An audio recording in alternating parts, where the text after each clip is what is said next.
E aí, meus amores, bom dia, boa tarde, boa noite. Gravando mais um vídeo para tratarmos de um dia extremamente especial e histórico para as mulheres, que é o Dia Internacional das Mulheres. E vale ressaltar algumas análises históricas do qual a gente precisa entender, né, para poder, depois você está falando do Dia Internacional, você tem que entender por que que houve essa resolução da ONU em 1975, fazendo a demarcação da data como uma data realmente histórica, do qual as nações poderiam, todo o mês de março, estar relembrando, né, as ações de luta das mulheres por inserção no mercado de trabalho, por direitos igualitários, por direitos no contexto geral e, acima de tudo, por uma maior inserção também no setor econômico, no setor produtivo. Vale ressaltar que tem toda uma explicação por trás dessa data, né?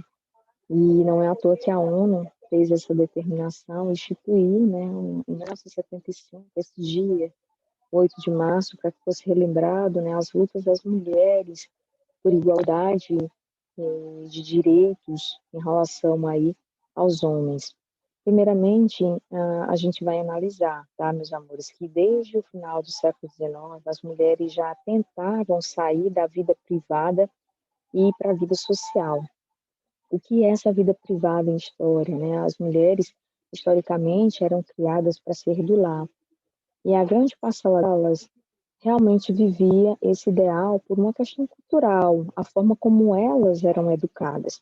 A partir do momento em que a gente sai do século XIX e entramos no século XX, as mulheres vão fazer valer os seus direitos, até mesmo porque no início aí, né, nos primeiros 20 anos do século XX, nós vamos ter vários acontecimentos históricos, inclusive um dos mais importantes, né, desses primeiros 20 anos, que vai levar as mulheres a serem protagonistas, que vai ser a Primeira Guerra Mundial. Os homens foram para a Primeira Guerra Mundial e as mulheres passaram a ser, né, protagonistas, até na confecção das fardas, como também, né, a assumir o lugar dos homens nos postos de trabalho.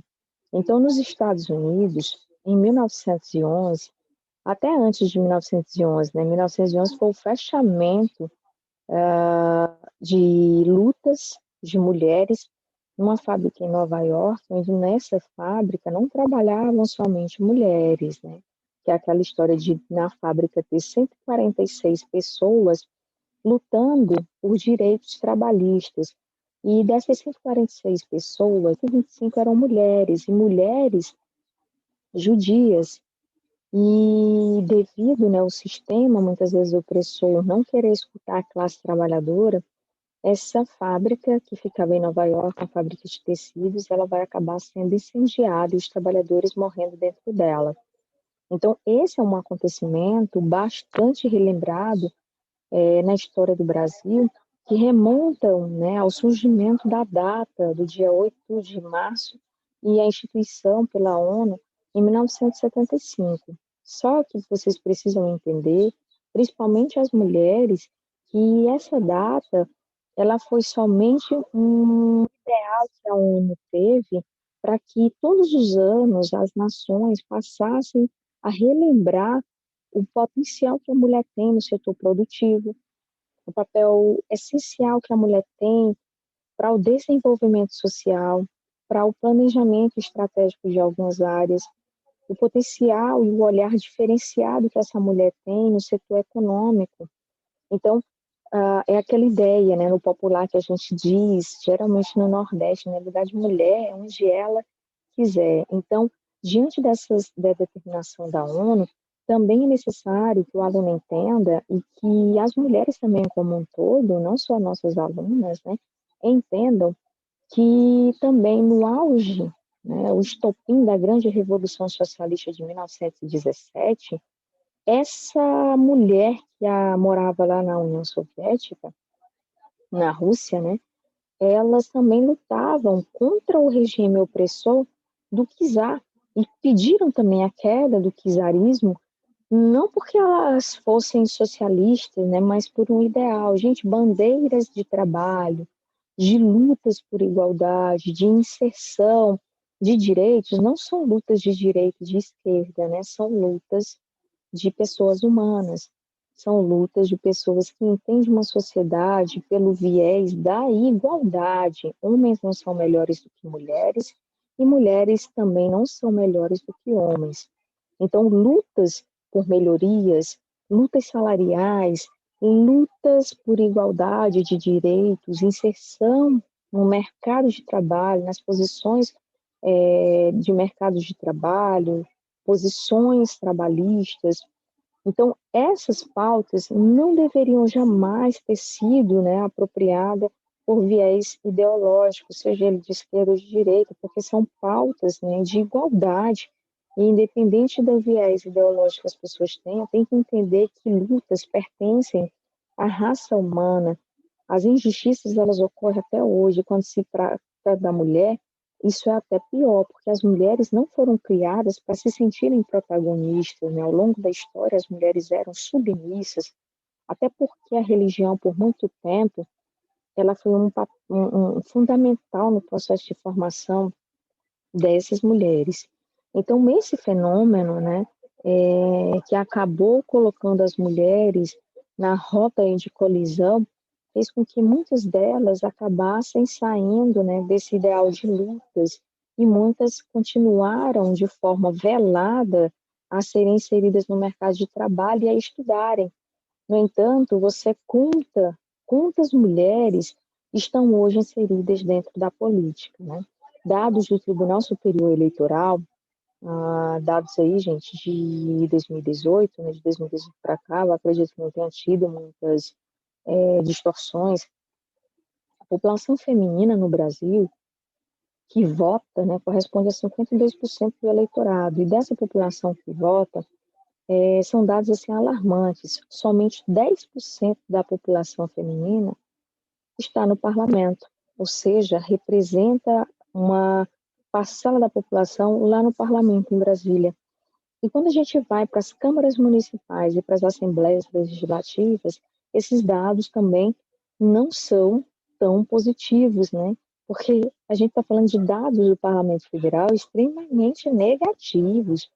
Nós, mulheres, representamos 52% do eleitorado, mas nós, no parlamento, só compomos, né, 10% das cadeiras. E isso precisa mudar, e precisa mudar com a consciência das novas gerações. Mulheres precisam estar inseridas na política, sim. Dados, né, que comprovam, por exemplo, se a gente for analisar, gente, no Congresso nós temos entre 10% e 11% de mulheres. Então, se a mulher ela é a maior parte da população que vota, isso fica subentendido que aquelas mulheres que se candidatam não são votadas pelas próprias mulheres. Ou seja, as mulheres acabam votando também em homens. E aí tem a pergunta, né? Por que as mulheres votam mais em homens? Será que as mulheres não enxergam que outras mulheres também são capazes? Então, uma pergunta, né? A mulher se tornou minoria no parlamento, seja ele federal, municipal e estadual. A mulher, se você for analisar a história indiana, né? A mulher, quanto mais ela é inserida no parlamento, é uma questão de análises, né? A mulher tem um olhar diferenciado para a sociedade, para a inclusão, para as pautas de educação, para as pautas familiares e para as pautas envolvendo, né, crianças e adolescentes, porque o olhar da mulher é um olhar mais humano. Não estou dizendo que o homem é desumano, mas a mulher ela tem uma sensibilidade maior, porque é da mulher ser mais sensível, né? Então, quando a gente vai para esse percentual de 10 a 11% do parlamento ser composto por mulheres, essas mulheres são a maior parte delas brancas, né? Se declaram brancas, e brancas mesmo. E onde estarão as negras, né? Aí o papel realmente de um trabalho muito mais de formiguinha pelos partidos políticos. Existe uma cota, né, de financiamento de campanhas femininas que os partidos geralmente recebem de 30%. Só que é necessário que a gente abra bem os olhos e perceba, será que todos os partidos no Brasil utilizam esses 30% de financiamento de campanhas femininas realmente ou literalmente para as campanhas das mulheres? Por isso surgiram, né, alguns escândalos na nossa história do Brasil, republicano, democrático, de mulheres laranjas. Muitas mulheres são adicionadas nos partidos, mas por conta das cotas femininas que os partidos precisam ter. Mas, na prática, aquele percentual que deveriam ser desenvolvidos dentro do partido para fomentar as candidaturas das mulheres, geralmente fica aquela dúvida, né? Será que os partidos utilizam esse percentual para fomentar as campanhas das mulheres, ou muitos partidos, ou alguns partidos, estão usando esse percentual para fomentar justamente a campanha dos homens? E as negras, onde estão, né, trabalhar o fenômeno da negritude dentro da política, não é pauta de esquerda ou a questão de ser pauta de direita. São pautas de um Brasil que precisa entender o racismo como sendo literalmente um racismo estrutural. Vale ressaltar que na história, meus amores, antes do Brasil se transformar numa república através dos clamores dos militares do Marechal Deodoro da Fonseca, que vai destituir Dom Pedro II, né, e praticamente iniciando aí na República Velha, a República da Espada, somente um ano antes nós tivemos a abolição da escravidão, em 1888. E quando a gente fala de racismo estrutural, as pessoas não entendem. O racismo estrutural, ele existe e ele é real. Isso não significa dizer que os negros precisam ter privilégios numa sociedade do qual ele nunca foi nem sequer inserido de uma forma correta, legítima. Os negros ficaram abolidos da escravidão somente em 1888. Nós chegamos no século XX, negros ainda vivenciando o modelo escravista, porque quando houve a abolição da escravidão em 1888, não se pensou numa abolição extremamente mesmo saudável, não se pensou políticas públicas de inclusão, para onde esse negro vai, como ele vai, com quem ele vai, se ele vai ter direito a ser contado como cidadão, porque o negro não tinha nem registro. Então, o negro vai poder tirar documentos, o negro vai ter trabalho, o negro vai ter direito a saneamento básico, o negro vai ter direito à moradia. Todos vocês sabem que isso não foi dado ao negro. Então, nós chegamos no século XX, negros fazendo bicos, muitos, mesmo vivendo o ideal da liberdade, continuaram a morar e a trabalhar com seus senhores, porque eles não tinham para onde ir.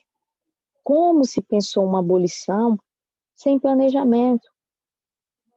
E isso repercute muito a história do nosso país. Muitas das coisas que nós fazemos, gente, são sem planejamento.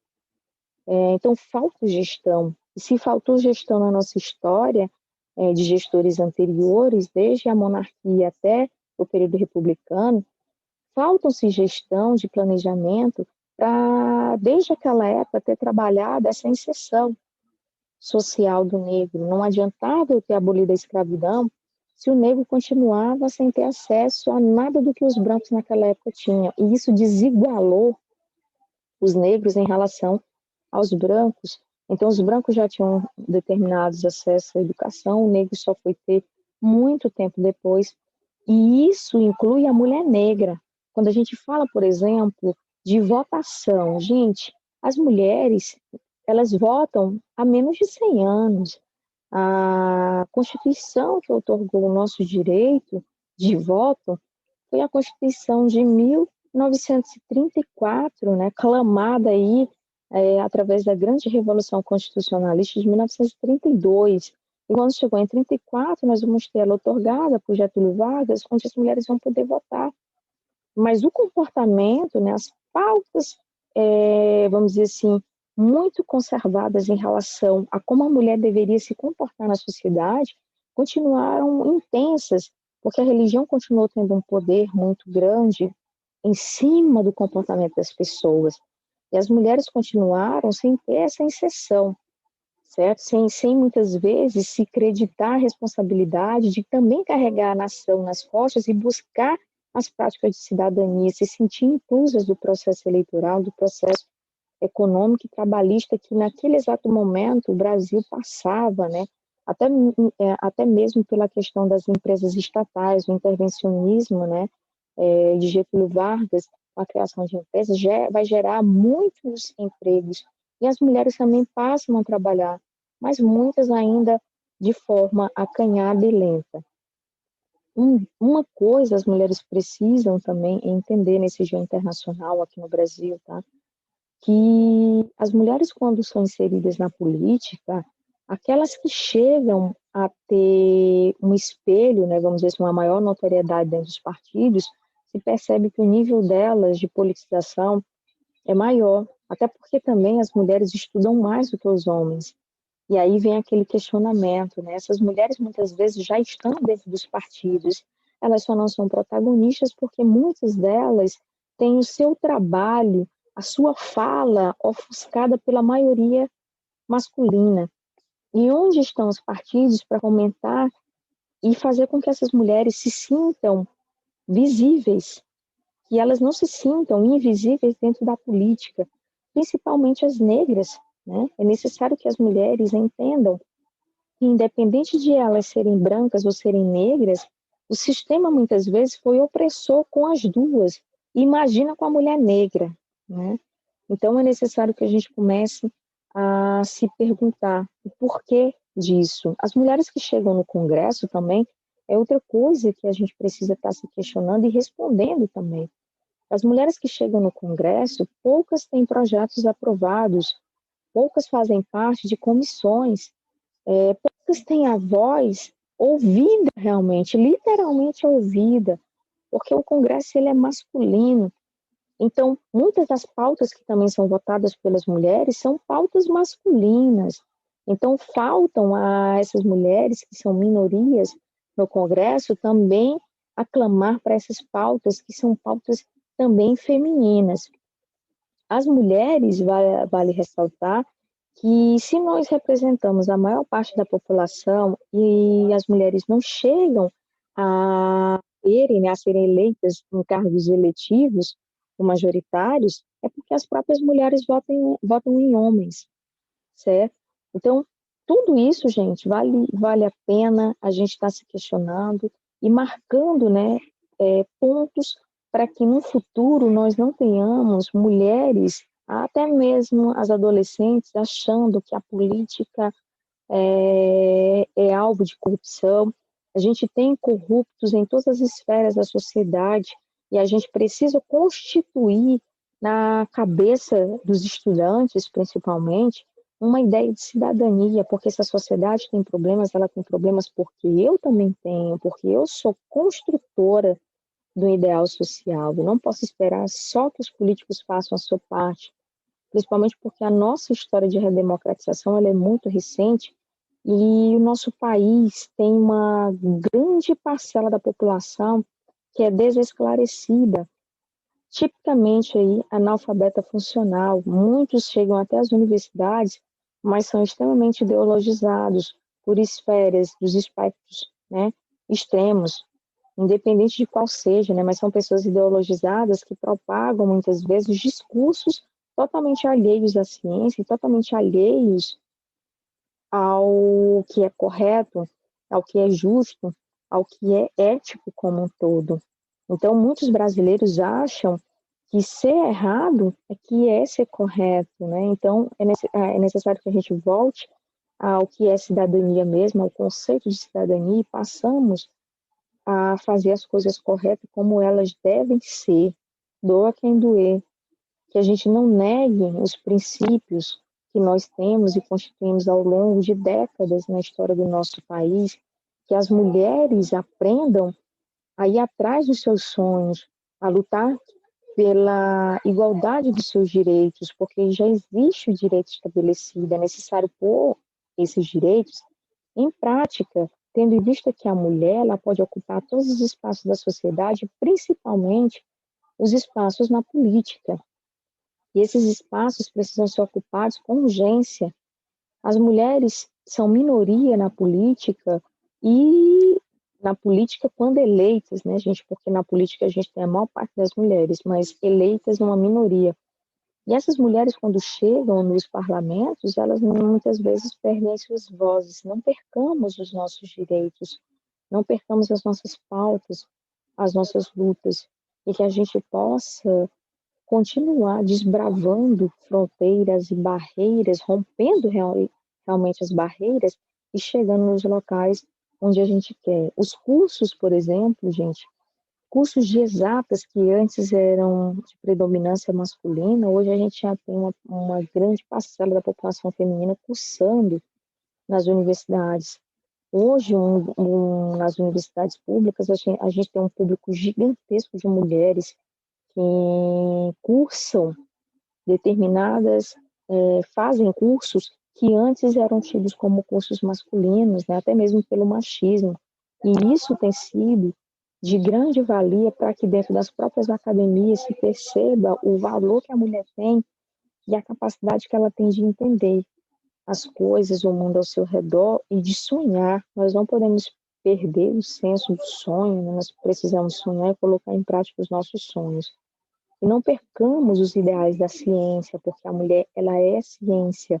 Tanto é, gente, que a mulher, é notório que as mulheres que se envolvem muitas vezes na política e que são eleitas, o nível delas educacional é maior. E essa mulher que a gente está falando, que está na política, é a dona de casa, é a mulher que muitas vezes trabalha, mas que também é dona de casa, que tem jornadas de trabalho duplas e muitas vezes tripla, porque continua estudando, geralmente à noite.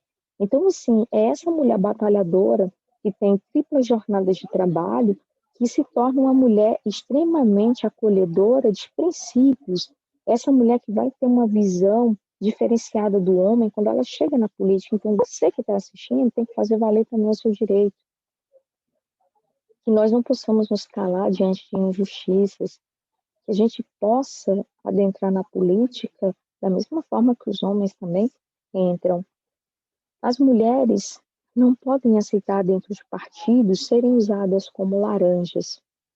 Nós precisamos ser aceitas dentro dos partidos como pessoas políticas que somos e também como pessoas racionais que somos capazes de pensar por nós mesmos, idealizarmos projetos de futuro, projetos de país, projetos de Estado, projetos de município e termos visões completamente humanas acerca da sustentabilidade, do consumo consciente, do desenvolvimento sustentável, da responsabilidade social que as empresas têm que ter e, acima de tudo, minha gente, ter um comprometimento com o social, porque muitos brasileiros realmente necessitam de ações no campo do desenvolvimento mesmo. Muitos brasileiros, por não terem empregos, vivem abaixo da linha de pobreza. Por isso, os nossos índices de desenvolvimento humano sendo baixos, né? Por isso que eles são baixos. Então, que nesse dia 8 de março nós possamos voltar na história e perceber que as mulheres que naquela época lutavam são as mesmas de hoje. E que nós temos as mesmas pautas. Nós não somos iguais e nós não queremos ser diferentes dos homens. Quer dizer, nós somos iguais, né? Nós não queremos ser diferentes dos homens. Nós queremos ter nossos direitos igualados, direitos ao mercado de trabalho, direitos de sermos mulheres no ambiente de trabalho e sermos respeitadas nesses ambientes de trabalho. Um abraço, viu, galerinha, meus alunos da educação básica como um todo e a galerinha do ensino superior. Bom dia, boa tarde, boa noite e até o próximo vídeo histórico, tá, gente? Tchau. Feliz Dia Internacional da Mulher.